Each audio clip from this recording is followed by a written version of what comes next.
তাহলে কি আবার লক্ষ্মীর ভাণ্ডার বন্ধ হচ্ছে? নতুন বিজেপি সরকার আসার আগে ঠিক এই প্রশ্নটাই অনেকের মনে কিন্তু ঘুরপাক খাচ্ছে।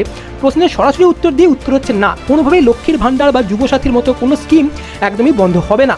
পরিবর্তন হবে শুধুমাত্র তার নাম।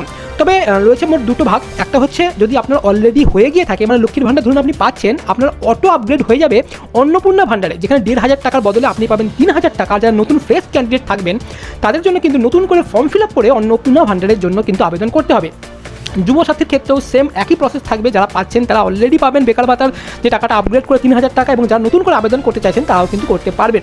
অর্থাৎ এক কথায় বলতে গেলে কী হয়, লক্ষ্মীর ভাণ্ডার কিংবা যুবসাথী কোনো প্রকল্পই কখনোই বন্ধ হবে না, শুধুমাত্র তার নাম পরিবর্তন করা হবে এবং তাকে আপগ্রেড করা হবে নতুন। এবং যারা অলরেডি রয়েছেন তাদেরকে চিন্তাই করতে হবে, নতুন যারা রয়েছেন তারা নতুনভাবে ফর্ম ফিল আপ করে তারা কিন্তু এই প্রকল্পের সুবিধা নিতে পারবেন। অর্থাৎ কোনো কথায় বিভ্রান্ত হবেন না, কোনো প্রকল্প এই মুহূর্তে রাজ্য সরকারের বন্ধ হবে না। নতুন সরকার এলেও প্রত্যেকটা প্রকল্পই কিন্তু আগের মতোই চালু থাকবে।